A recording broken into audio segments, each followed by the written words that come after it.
साथियों, तो पार्ट 1 पहले ही अपलोड कर दिया है मैंने, अब ये पार्ट दूसरा है। तो आइए देखते हैं इसको और समझते हैं। थोड़ा सा आपको ब्लर दिखाई दे रहा होगा, लेकिन मैं चाहता हूँ साथियों आपको कि लूसेंट के माध्यम से आपको पढ़ाऊँ मैं, ठीक है ना, क्योंकि चीज़ें मैं शॉर्ट में भी निपटा सकता हूँ, लेकिन शॉर्ट में मज़ा नहीं आएगा। मैं चाहता हूँ कि डिटेल में आप लोग पढ़ें। तो देखिए, यहाँ से हम लोग देखते हैं, पहले वाले में सारे वेद निपटा दिए मैंने। टोटल 4 वेद थे और वेदों के जो अंक थे वो 6 अंक थे, तो ये भी याद रखिएगा आप। अब देखिए, विदेशी यात्रियों से मिलने वाली प्रमुख जानकारी। तो यूनानी रोमन लेखक जो थे, जो लेखक आए थे, ठीक है ना, विदेशी लेखक जो आए थे उनके बारे में दे रखा है कि उन्होंने यहाँ भारत आने के बाद क्या क्या जानकारी यहाँ से दी है। तो देखिए, सबसे पहले जो थे टेसियस नामक व्यक्ति आए थे, जो कि ईरान का एक राजवेद था, याद रखिएगा, राजवेद, जो भारत के संबंध में इसका विवरण आश्चर्यजनक कहानियों से परिपूर्ण था, जिसे अविश्वसनीय माना गया है। दूसरे व्यक्ति थे हीरोडोट्स। हीरोडोट्स से सिर्फ आपको इंपॉर्टेंट चीज़ ये याद रखनी है कि इसे इतिहास का पितामह कहा जाता है, और इसने अपनी पुस्तक हिस्टोरिका, याद रखिएगा, हीरोडोट्स द्वारा लिखित एक पुस्तक है हिस्टोरिका, और इसे इतिहास का जनक कहा जाता है। उसके बाद सिकंदर के साथ आने वाले लेखकों में अब सिकंदर महान आते हैं। तो सिकंदर महान का एक वीडियो भी बना दिया है साथियों मैंने, आप लोग देख सकते हैं यूट्यूब चैनल पर, मेरे इस पर दे रखा है। सिकंदर से संबंधित जानकारी मैंने आपको दे रखी है, ठीक है। जो उसमें स्थल सेना का सेनापति एक था और दूसरा उसका जलीय सेनापति था, तो दोनों अलग अलग थे, मैंने उसमें आपको दे रखा, आप देख लीजिएगा। तो सिकंदर के साथ आने वाले लेखक कौन कौन थे? तो निराकस थे और ऑनिसिक्रेट्स थे, और अगला जो था आपका ओरिस्टोबुलस थे साथियों। कौन था? ओरिस्टोबुलस था, ठीक है ना। फिर बता रहा हूँ, निराकस थे, ऑनिसिक्रेट्स थे और आपके ओरिस्टोबुलस थे साथी, याद रखना। तो नी आ ऐसे याद रख लेना, या ऐसा रख सकते आ आनी, ठीक है ना, ट्रिक से याद रख सकते हैं। चलिए अगला देखते हैं। उसके बाद इससे आगे की यदि बात करें तो अगले जो लेखक थे साथियों, अगले जो लेखक थे बहुत ही इंपॉर्टेंट, याद रखिए, मेगास्थनीस साथियों, याद रखना है आपको। कौन थे अगले? तो मेगास्थनीस थे, याद रखना है आपको, मेगास्थनीस।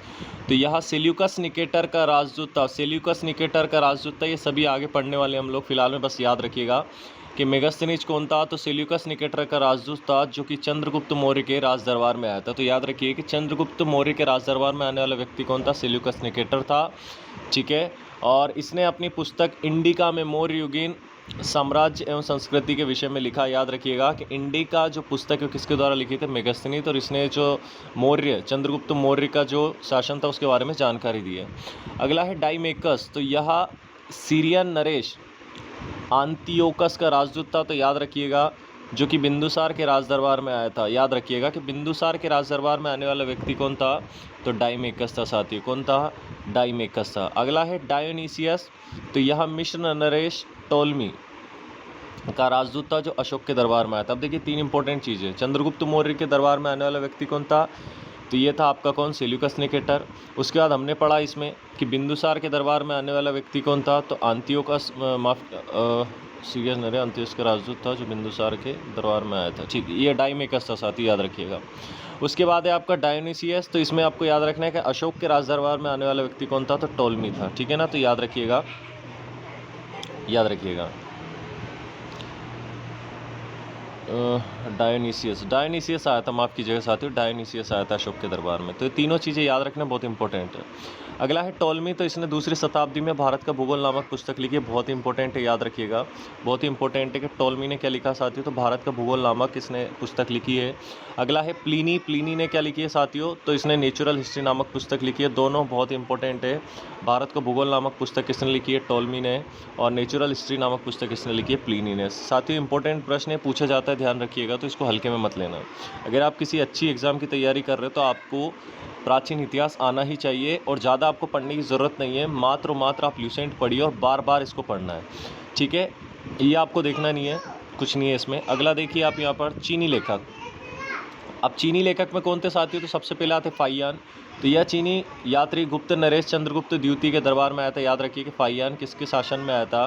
तो चंद्रगुप्त द्वितीय के दरबार में आया था। याद रखिए, 1 2 3 4 ऐसे आपको दे देगा, तो आपको याद रखना है, ठीक है। और इसने मध्य प्रदेश की जनता को सुखी एवं समृद्ध बताया है। यह 14 वर्ष तक भारत में रहा था। तो ये भी याद रखना है कि कितने वर्ष तक भारत में रहा था? 14 वर्ष तक भारत में रहा था। अगला है संयुगम। तो ये बौद्ध धर्म की प्राप्ति एकत्रित की थी, तो इतना इंपॉर्टेंट नहीं। अगला देखिए हैंसोंग, ये आपको इंपॉर्टेंट है। फाइयान और हैंसोंग आपको इंपॉर्टेंट है। फाइयान चंद्रगुप्त द्वितीय के समय आया था, और हेनसोंग या हर्षवर्धन के शासन में भारत आया था। हेनसोंग 629 ईस्वी में चीन से भारतवर्ष के लिए प्रस्थान किया और लगभग 1 वर्ष की यात्रा के बाद सर्वप्रथम वह भारतीय राज्य कहाँ पहुँचा? कपीसा पहुँचा। तो सबसे पहले हेनसोंग कहाँ पहुँचा? कपीसा पहुँचा। भारत में 15 वर्षों तक ठहर कर, ध्यान रखिएगा, फाइयान 14 वर्षों तक ठहरा था और हेनसोंग 15 वर्षों तक ठहरा था। चीन लौट गया, वह बिहार में देखिए नालंदा विश्वविद्यालय का है आपका, बिहार में, याद रखिएगा साथियों, बिहार में है नालंदा विश्वविद्यालय। तो वह बिहार में नालंदा विश्वविद्यालय, नालंदा जिला स्थित नालंदा विश्वविद्यालय में अध्ययन करने तथा भारत से बौद्ध ग्रंथों को एकत्र कर ले जाने के लिए आया था। इसका भ्रमण वृत्तांत सीयूकी नाम से प्रसिद्ध है। तो याद रखिए, जो यहाँ पर आके घूमा था तो उसके बारे में जो जानकारी दी गई है साथियों, काई में दी गई है, तो सीयूकी नामक एक किताब है, उसमें दी गई है सीयूकी, याद रखिए, हेनसोंग सीयूकी, बहुत इंपॉर्टेंट है, याद रखिएगा। और इसने हर्षकालीन समाज, धर्म एवं राजनीति के बारे में वर्णन किया है, तो ये भी आपको याद रखना है साथियों, बहुत इंपॉर्टेंट है। अगर आपको इसमें थोड़ा ब्लर दिखाई दे रहा है तो मैं आपको पहले ही बता दूं, आप ल्यूसेंट की किताब खोल लें और उसमें आप लोग मेरे साथ साथ पढ़ते जाएँ, ठीक है, आपको समझ आ जाएगा, समझा मैं रहा हूँ, आपको कहीं कोचिंग जाने की ज़रूरत नहीं है, ये मैं आपसे कह रहा हूँ। हेनसोंग ने बुद्ध की प्रतिमा के साथ साथ सूर्य एवं शिव की प्रतिमा का भी पूजन किया है, तो ये भी याद रखना है। अगला देखिए, हेनसोंग के अध्ययन के समय नालंदा विश्वविद्यालय के कुलपति कौन थे? तो आचार्य शिलभद्र थे साथियों, याद रखना है, बहुत ही इंपॉर्टेंट है कि हेनसोंग जो था हर्षवर्धन के समय भारत आया था और कुल 15 वर्षों तक यहाँ पर रहा है। और इसने जो है नालंदा, या कि बिहार में एक ज़िला पड़ता है, वहाँ के नालंदा विश्वविद्यालय में अध्ययन किया। जब ये वहाँ पर पढ़ते थे तो उस समय वहाँ नालंदा विश्वविद्यालय के जो कुलपति कौन थे? कुलपति यानी कि डायरेक्टर, प्रिंसिपल जिन्हें बोला जाता है। अब विश्वविद्यालय तो बड़ा हो जाता है जिसके अंतर्गत सारे महाविद्यालय आते हैं, इसलिए कुलपति बोला गया है। तो शिलभद्र थे, तो ये भी याद रखना है आपको यहाँ पर साथियों, ठीक है। और यह विश्वविद्यालय बौद्ध दर्शन के लिए प्रसिद्ध है। फिर आते इत्सिंग। इत्सिंग तो यह 7वीं शताब्दी के अंत में भारत आया। इसने अपने विवरण में नालंदा विश्वविद्यालय, विक्रमशिला विश्वविद्यालय तथा अपने समय में भारत का वर्णन किया है, तो ये भी आपको यहाँ से याद रखना है। क्लियर है? चलिए आगे देखते हैं। अब देखिए अरबी लेखक आए थे, देखिए सबसे पहले यूनानी आए, उसके बाद हमने जैसे पढ़ा चीनी आए, और अब कौन आए साथियों आपके? तो अरबी लेखक आए। तो देखिए अरबी लेखक में कौन थे? अल-बरूनी। ये महमूद गजनवी के साथ आने वाले व्यक्ति है साथियों, आगे सब पढ़ाने वाला हूँ, सब आएगा डिटेल में। तो अल-बरूनी यह महमूद गजनवी के साथ भारत आया था। यह अरबी में लिखी गई किताब उल हिंद और तहकीक-ए-हिंद यानी भारत की खोज आज भी इतिहासकारों के लिए एक महत्वपूर्ण स्रोत है। तो याद रखिए, इसमें इतनी अच्छी जानकारी दी है कि जिसके बेस पे, ठीक है ना, इनको जानकारी मिलती है आज वर्तमान में। तो अल-बरूनी द्वारा लिखित 2 पुस्तकें फिर देख ले, किताब उल हिंद और तहकीक-ए-हिंद, याद रखिएगा साथियों आप, किताब उल हिंद और तहकीक-ए-हिंद। अगला देखिए आगे, ये एक विस्तृत ग्रंथ है जो धर्म और दर्शन, त्योहारों, खगोल विज्ञान, कीमिया, रीति रिवाजों और प्रथाओं, सामाजिक जीवन, भार तोल तथा मापन विधियों, मूर्तिकला, कानून, मापतंत्र विज्ञान और विषयों के आधार पर 80 अध्यायों से विभाजित है। साथ ही याद रखने कितने अध्याय हैं इसमें? 80 अध्याय हैं। और इसमें राजपूत कालीन समाज, धर्म, फिर राजनीति आदि का सुंदर प्रकाश डाला गया है इन सभी पर, तो ये भी आपको याद रखना है। चलिए अगले जो अरबी लेखक आए थे वो कौन थे साथियों? तो वे थे इब्न बतूता। इब्न बतूता, तो इसके द्वारा अरबी भाषा में लिखा गया उसका यात्रा वृत्तांत है जिसे रेला कहा जाता है साथियों। तो ये मोहम्मद बिन तुगलक के समय आया था, ठीक है, याद रखिएगा, इब्न बतूता। और इसके द्वारा लिखित पुस्तक थी रेहला। और 14वीं शताब्दी में भारतीय उपमहाद्वीप के सामाजिक तथा सांस्कृतिक जीवन के विषय में बहुत ही प्रचुर और सबसे रोचक जानकारियाँ देता है। 1333 ईस्वी में आया था, याद रखिए, 1333 ईस्वी में दिल्ली पहुँचने पर इसकी विद्वता से प्रभावित होकर सुल्तान मोहम्मद बिन तुगलक, देखिए जैसे कि मैंने अभी बताया, मोहम्मद बिन तुगलक ने उसे दिल्ली का काजी न्यायाधीश नियुक्त किया था। तो याद रखिएगा, दिल्ली का काजी कहते थे या न्यायाधीश उसे नियुक्त किया था। चलिए अगला जो आते हैं वो कौन आते हैं साथियों? तो आपके जो हैं अगले अन्य लेखक में देख लो तो तारानाथ है, ठीक है, तारानाथ है, तो तिब्बती लेखक था। और मार्को पोलो था, तो ये पांड्य देश की यात्रा पर आया था। इसका विवरण पांड्य इतिहास के अध्ययन के लिए उपयोगी है, तो इतना कोई काम का नहीं है, इसे आप लोग छोड़ भी सकते हैं। चलिए आगे देखिए, अब अन्य जानकारी देख ले, तो पुरातात्विक संबंधित साक्ष्य से मिलने वाली जानकारी देख लो। अब आप सभी, मैंने बोला था आपको 3 से 4 प्रकार से जानकारी मिलती है भारतीय इतिहास की। धर्म ग्रंथ हम लोग पढ़ चुके हैं, ठीक है, विदेशी यात्रियों का विवरण हम लोग पढ़ चुके हैं। अब आपका पुरातात्विक साक्ष्य आ रहा है, तो ये आप लोग देख लें। तो देखिए भारतीय पुरातत्व शास्त्र का जो पितामह है वो कौन है? तो सर एलेक्जेंडर कनिंघम। याद रखिए कि भारतीय पुरातात्विक शास्त्र के जो पितामह है, ठीक है, जो जनक है, जिन्होंने जानकारी खोजना शुरू की थी, तो वे कौन थे साथियों? तो सर अलेक्जेंडर कनिंघम। कौन थे? सर अलेक्जेंडर कनिंघम, बहुत इंपॉर्टेंट है, याद रखिएगा। उसके बाद है 1400 ईसा पूर्व के अभिलेख बोगाज कोई से वैदिक देवता मित्र, वरुण, इंद्र और नासत्य अश्विनी कुमार के नाम मिलते, तो याद रखना है बोगाज कोई से। ठीक है, तो 1400 ईसा पूर्व के अभिलेख था बोगाज कोई। तो कभी कभी इस अभिलेख का सन पूछ लेता है, तो 1400 ईसा पूर्व याद रखना। अगला देखिए, मध्य भारत में भागवत धर्म विकसित होने का प्रमाण यवन राजदूत होलियोडोरस के बेसनगर विदिशा गुरुड़ स्तंभ लेख से मिलता है, तो ये भी याद रखिएगा कि मध्य भारत में भगवत धर्म ग्रंथ विकसित होने के प्रमाण कहाँ से मिलते हैं? भागवत धर्म ग्रंथ के, तो गुरुड़ स्तंभ से मिलते हैं। ठीक है, अगला देखिए, सर्वप्रथम भारतवर्ष का जिक्र हाथीकुंबा अभिलेख में हुआ, तो याद रखिएगा भारतवर्ष का जो अभिलेख है वो किस अभिलेख में हुआ है, जिक्र किस अभिलेख में हुआ है साथियों? तो हाथीकुंबा। सर्वप्रथम दुर्भिक्ष का जानकारी देने वाला अभिलेख सोगोरा अभिलेख है। उसके बाद है सर्वप्रथम भारत पर होने वाले हुण आक्रमण की जानकारी भीतरी स्तंभ अभिलेख से प्राप्त होती है, तो ये भी याद रखना है आपको। हुण जो सबसे पहले भारत पर जो होने वाला आक्रमण था साथियों, तो वो हुण आक्रमण था। अब आपको कमेंट बॉक्स में बताना है कि हुण आक्रमण आखिर हुआ कब था। ठीक है, ये आपको बताना है। तो हुण आक्रमण की जानकारी भीतरी स्तंभ अभिलेख से मिलती है साथियों। अभिलेख यानी जिसमें जानकारी दी होती है लिखित में, उसे अभिलेख कहा जाता है। आगे देखिए, सती प्रथा का पहला लिखित साक्ष्य एरन अभिलेख से मिलता है, तो ये भी याद रखिएगा आप। ठीक है साथियों, तो ये आपको याद रखना है। ठीक है साथियों, कि सती प्रथा का जो साक्ष्य मिलता है वो किस में मिलता है? एरन अभिलेख से मिलता है। और शासक कौन थे? भानुगुप्त से प्राप्त भानुगुप्त द्वारा, तो ये भी याद रखना है। अगला देखिए, सातवाहन राजाओं का पूरा इतिहास उनके अभिलेखों पर आधारित है। और रेशम बुनकर की श्रेणियों की जानकारी मंदसौर अभिलेख से मिलती है, तो याद रखना है कि रेशम बुनकर की जो श्रेणियों की जानकारी मंदसौर अभिलेख से मिलती है। ये सब आगे आने वाला है, इसके रचयिता कौन है। फिर उसके बाद है आपका कि कश्मीरी नवपाषाणिक पुरास्थल बुर्जोहम से गर्तावास यानी कि गड्ढा घर, नवपाषाणिक में जाने कि जहाँ पर कुछ नए नए आविष्कार होने लगे थे, तो उसे नवपाषाण काल बोला जाता है। तो बुर्जहोम से गर्तावास यानी कि गड्ढा घर के साक्ष्य मिले हैं, इसमें उतरने के लिए सीढ़ियाँ होती थी। अगला है, प्राचीनतम सिक्कों को आहत सिक्के कहा जाता था साथियों, और इसी को साहित्य में काषाणपण कहा जाता था। जो प्राचीन सिक्के थे ना, उन्हें आहत कहा जाता था।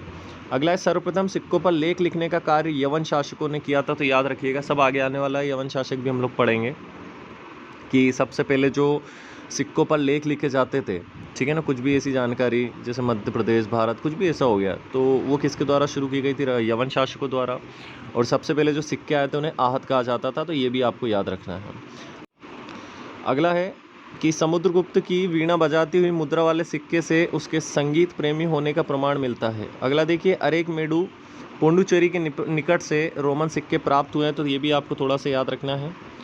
फिर आगे देखिए, यहाँ पर आगे आपको दे रखा है कि सबसे पहले भारत में संबंध वर्मा और मलाया, कंबोडिया, जावा से स्थापित हुए हैं, तो ये इतना इंपॉर्टेंट नहीं, आप छोड़ भी सकते हैं। अब देखिए, जितने अभिलेख अभी हम लोगों ने ऊपर पढ़े हैं उनके कौन कौन से शासकों द्वारा लिखित है, तो ये यहाँ पर आपको दे रखा है। बहुत इंपॉर्टेंट है साथियों, ये वाला टॉपिक बहुत ही इंपॉर्टेंट है, याद रखिएगा, हल्के में मत लेना। मैंने फिर बोला है, पहले भी बोल चुका हूँ, फिर बोल रहा हूँ कि अगर आप अच्छे लेवल की एग्ज़ाम की तैयारी कर रहे हैं, MP SI लेवल तक की तैयारी कर रहे हैं, तो उसमें आपको प्राचीन इतिहास आना ही चाहिए।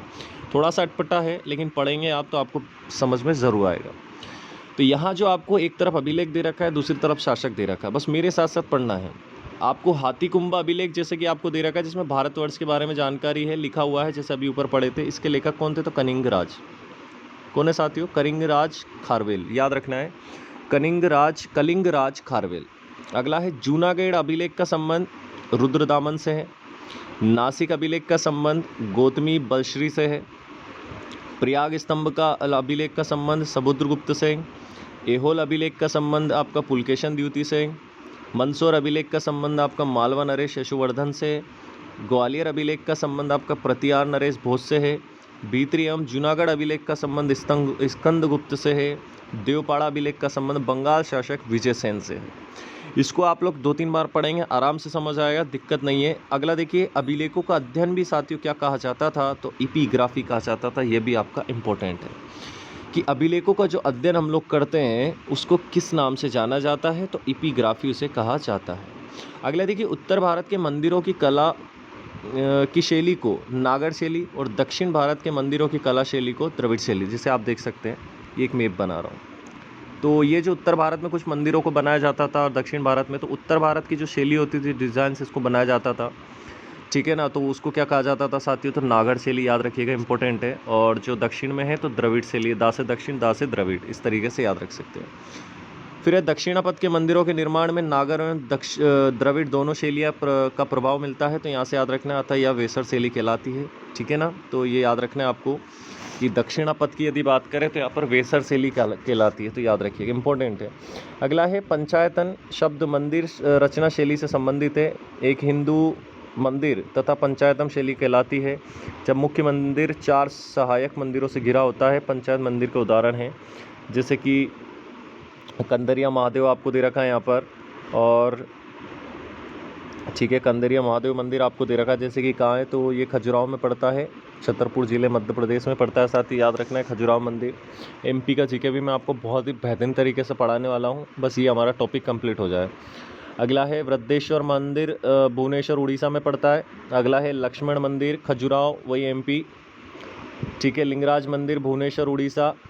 दक्षावतार मंदिर आपका देवगढ़ उत्तर प्रदेश। गोंडेश्वर मंदिर आपका महाराष्ट्र। साथियों तो याद रखना आपका कंदरिया महादेव मंदिर का पड़ता है आपका खजुराहो में, वृद्धेश्वर भुवनेश्वर में, लक्ष्मण मंदिर खजुराहो में, लिंगराज मंदिर भुवनेश्वर। यहाँ पर आपका इंपॉर्टेंट कौन सा देख लीजिए, एक तो लिंगराज मंदिर आपका भुवनेश्वर, एक कंदरिया महादेव आपका खजुराहो, और ये आपका वृद्धेश्वर और लक्ष्मण मंदिर आपका भुवनेश्वर और खजुराहो। क्लियर है। अगला जो आता है आपके